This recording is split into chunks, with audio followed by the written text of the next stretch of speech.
Akhirnya diwehi dimar cublik, didamar kurung. Kenapa kok cublik? Cublik itu artinya nyala, cahaya.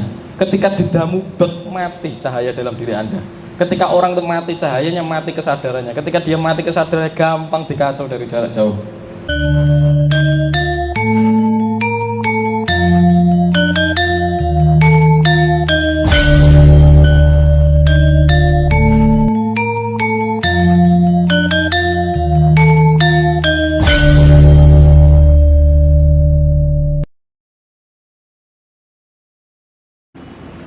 Warahmatullahi wabarakatuh. Waalaikumsalam. Mengenai Kundalini, hubungannya dengan pengobatan berbagai macam penyakit ya. Itu caranya bagaimana, terus fase-fasenya seperti apa gitu. Begitu saja, terima kasih. Oke. Matur suwun, Pak. Ya, ini juga akan saya singgung soal penyakit ya. Sebenarnya orang sakit itu penyembuhnya bukan orang lain, tapi dirinya sendiri. Orang lain hanya membantu mengarahkan agar orang itu meyakini bahwa tubuh atau gen itu mampu menyembuhkan dirinya sendiri.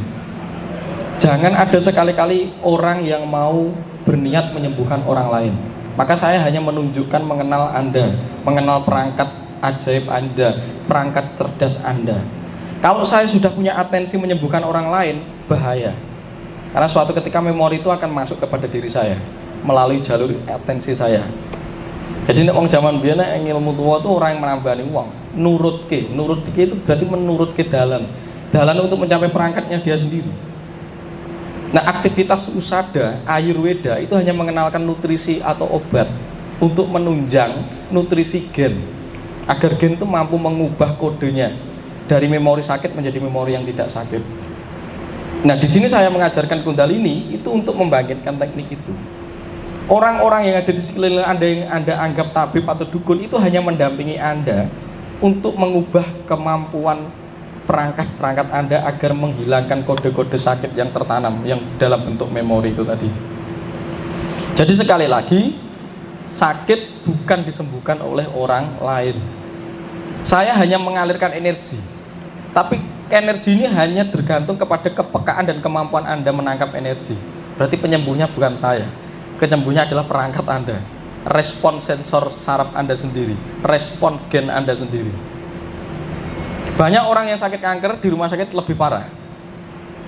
Karena pikiran terdoktrin bahwa rumah sakit itu tempatnya orang sakit. Wedi dhisik. Ketika Anda membawa ke rumah sakit, Anda tidak menterapi orang seringkali. Karena orang yang berada di rumah sakit sudah down secara mental. Sementara gelombang yang dipancarkan oleh para petugas rumah sakit, mohon maaf sekali, itu malah orang rumah sakit sendiri itu tidak tulus karena sudah stres dengan administrasi rumah sakit. Dan seringkali malah memperparah kondisi sakitnya. Ya mohon maaf sekali. Maka kalau Anda menjadi praktisi penyembuh, kuncinya sadar dan eling, selalu jernih dan jaga hati. Karena urusan Anda itu mentransfer file energi. Bukan masalah Anda sekolah di bidang pengobatan medis dan lain sebagainya, tidak itu. Saya menghormati posisi itu, tapi saya tekankan praktek penyembuh itu harus mengalirkan energi secara tulus. Karena kita membantu pribadi untuk menyembuhkan dirinya sendiri, kunci. Jadi sampai sekarang ada orang yang hubungi saya, Mas, saya itu sakit ini, saya hanya menekankan Anda bisa menyembuhkan diri Anda sendiri. Cuma medianya saya, karena Anda menggunakan saya sebagai fasilitas. Tapi sumber kesembuhannya diri Anda sendiri. Saat sekti-sekti ini sing nambani, nek sing loro itu tidak punya mental untuk sembuh, tidak bisa. Tidak bisa. Anda tidak akan bisa mampu menghapus kodifikasi penyakit, memori penyakit itu.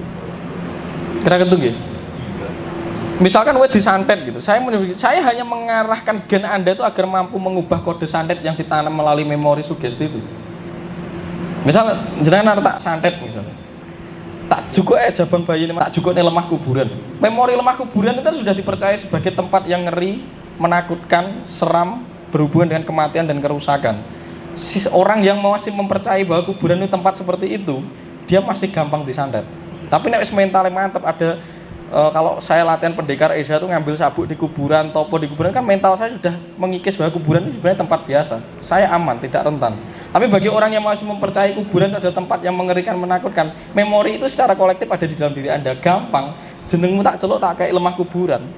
tak sabdane rusak dalam 40 hari, hancur, organmu bisa hancur karena memori mampu tak kirimkan. Itu namanya santet pring sedapur itu. Dan nanti kita mengambil memori pring sedapur, pring atau carang itu berhubungan dengan keruwetan. Struktur carang itu ruwet. Ketika Anda nanti diruwet, aduh itu soto itu tinggalnya ada tuh bang. Jadi tidak boleh diperlakukan. Ini ketika nanti dimasukkan ke dalam diri Anda itu mengalami kekacauan pikiran dan perasaan. Sebagaimana manifestasi dari makna pring itu tadi. Ketika Anda melihat carang itu, wah kok ruwet, itu sudah ada di dalam memori Anda. Nah, pring ketika masuk di dalam diri Anda menjadi ruwet dan terganggu perasaannya. Terputuslah gelombang Anda dengan esensi yang tertinggi, yaitu Tuhan yang ada di diri Anda, diri sejati Anda. Akhirnya dimar cublik, didamar kurung. Kenapa kok cublik? Cublik itu artinya nyala, cahaya. Ketika didamu mati cahaya dalam diri Anda. Ketika orang itu mati cahayanya, mati kesadarannya. Ketika dia mati kesadarannya, gampang dikacau dari jarak jauh. Itu akan menghancurkan dirinya sendiri karena gen diperintah untuk merusak. Akhirnya yang pakune, yang besine, itu terjadi. Itu bisa terjadi. Kenapa? Karena tubuh kita mengandung zat besi. Dalam emosi tertentu kita bisa membuat mental yang ada di dalam diri kita itu metalnya terbentuk baja itu. Akhirnya membentuk itu. Ini dalam kapasitas sugesti yang lebih tinggi, Anda mempercayai bahwa paku itu masuk di dalam tubuh dan aku kuat menyugesti itu dengan namanya sugesti prioratif. Sugesti prioratif masuk di alam bawah sadar dengan ngebleng, dengan poso, karena kekuatan pikiran itu lenyap. Anda itu tidak mempan melakukan apapun mergo pikirannya maju mundur, tapi yakin madep mantep itu alam bawah sadar. Itu bisa mencipta sesuatu. Nah, saya kok juga nyipta ngono kuwi, mesake pabrik bangunan iki. Masa produksi paku kon jero weteng itu sudah nyala yang angger-angger. Itu tidak pas, jangan dipakai seperti itu. Gitu Pak ya. Jadi dengan kundalini Anda bisa menghapus dan membuat kodifikasi sendiri yang tersimpan di dalam memori gen dan DNA itu bisa terhapus. Jenenge ruwatan itu maksudnya itu. Pinter kan gitu ya? Pakai ini, pakai ayat Mas. Tuh diwirid. Pakai cara religi. Contohnya luar biasa Mas. Lebih dari 17 kali saya buktikan gitu ya. Nah itu ada karma buruknya apa enggak? Misal diloroniati karo pacar Mas ya. Terus Mas mbok edan kayak gitu. Iya langsung ngiritan gitu ya. Antem waktu dengan omahe gitu ya. Itu ada karma buruknya apa enggak? Jikalau kemudian memang ada treatment penangkalnya apa Mas Dulu? Ya, nek jenengan badhe tanya terlepas memang kowe nek nyebutmu santet religius ya. Itu bahasa enggak play bahasa. Ya apapun saja. Oh ya, itu kan masuknya di ranah sugesti ya, termasuk pemantraan dan lain sebagainya. Apapun corae, selama itu jenengan lakukan secara konsisten dan konstan intensif, itu akan membentuk gelombang-gelombang energi Mas. Ya tetap iso dikirim ke orang. Makanya orang diajari untuk laku-laku spiritual itu untuk biar kebal, karena bisa mengalami penghapusan memori yang dikirim. Memori baru yang dikirim memang ya sebenarnya sudah berkaitan dengan ada memori yang ada di dalam dirinya. Nah, itu natural banget sebenarnya. Ketika uang duwe rasa wedi, setiap uang duwe, cemas yo duwe, ngeri yo duwe. Makanya kan diambil dari leluhur Jawa, teknologi ini dijukuk nih memori tanah kuburan apa punden, misalnya sih dianggap lemah aing atau lemah sangar, dibuang di depan rumahnya dia, tetap itu akan menjadi kodifikasi energi, akhirnya masuk ke situ. Akhirnya lemah itu diangker. Dinteni wae dalam 100 hari kok uang itu gak ngalami kemerungsung, berarti hebat. Makanya kita harus terus terjaga untuk merawat tanah itu, membersihkan itu. Dan setiap hari awak dhewe oke lali nih loh timbang eling, iya kan? Dan ketika kita oke lali nih, itu mesti nyambut ke kita. Makanya diajari laku spiritual itu ben eling. Itu satu itu. Terus saya naik karma nih, jelas enek lah wong kamu dengan atensi menghancurkan kok, merusak kok. Tetap itu akan terpantul kepada jenengan. Yang suatu ketika kembali jenengan memang niat kan atensi, gak mungkin sampai nyantet tuh gak duwe atensi karena aku nyantet karena spontan, gak mungkin. Pasti ada niat wong jenengan tirakati mantra kok, itu pasti ada atensi. Berarti kan ditekuni to. Ditekuni, terencana. Sesuatu yang ternyata hukumnya makanya kan berat. Ngerti gak sampean? Karena itu mengandung atensi, energi, wis terencana ya hukumannya berat. Pidana kita saja sudah ngomong begitu. Karena ada atensi tersistematis, itu kan Anda jelas-jelas dengan memaksa dan kesengajaan tetap balik ke jenengan. Dalam bentuk nanti penyakit, dalam bentuk disfungsi organ, dalam bentuk kekacauan keluarga, dalam bentuk penderitaan psikologis, dalam bentuk rasa sakit, seret rezeki, macam-macam. Nah makanya setelah dari itu kita harus meluar atau meruat. Meluar atau meruat itu melepaskan segala macam sawan yang sudah masuk ke dalam diri akibat kita memantulkan sesuatu tadi. Dilepasnya kabeh itu dudu kowe. Gitu kan. Setelah itu dilepas ya kuwi memang jenenge diarani taubatan nasuha. Mungkin itu taubatan nasuha ngono kuwi. Jadi Anda berusaha untuk menyerahkan kepada otoritas tertinggi. Ya kuwi mang sing dadi ayang-ayangmu kuwi. Ya Gusti Kang Ijawanta di dalam dirimu itu diarani Sukma Saeti itu, atau Roh Kudus atau Nur Muhammad, ya itu kira-kira. Oh ya. Lanjut Mas Ujung nih, cuma cerita aja. Saya pernah ketemu seorang perempuan. Wah, sampean santet gitu. Perempuan spiritualnya, teman spiritual. Saya ngobrol banyak dan dia mengatakan, Pak, aku ini pernah jadi lanang, pernah jadi raja. Kok bisa? Nah, itu pertanyaan saya, apa memang benar bisa kita itu bisa pernah mengalami jadi perempuan laki-laki dalam dunia ini atau suara? Tanya lagi. Oke, oke. Terima kasih. Assalamualaikum warahmatullahi wabarakatuh. Waalaikumsalam. Saya mendengar dan sering juga mendapatkan berdarah yang undangannya begini Mas Tunjuk. Orang sakti itu belum tentu ngerti, tapi kalau orang ngerti pasti sakti.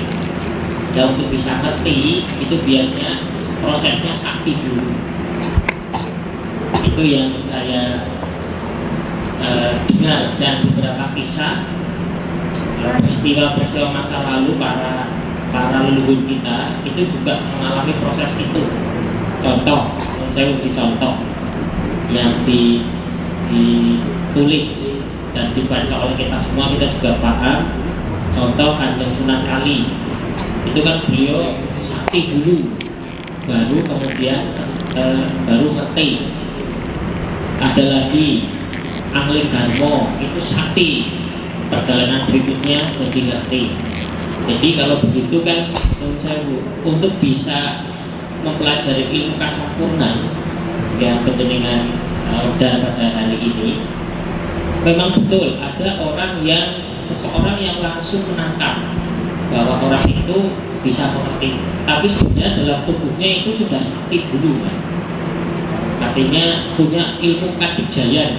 Dengan ilmu kadigjayan itu dia bisa menggunakan dan pada akhirnya bisa mengendalikan.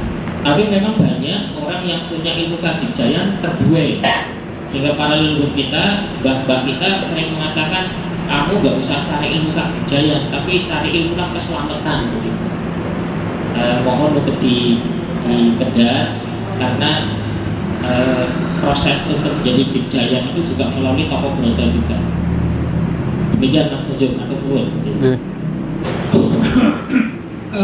Energi apa yang ada ketika ada fenomena zaman dulu itu ponari, bisa menyebabkan banyak sekali penyakit. Ya. Saya akan jawab dulu dari Pak tadi itu. Mas, kok tadi saya pernah ketemu sosok perempuan terus dia merasa atau mensinyalir bahwa dirinya ingat pernah menjadi seorang raja.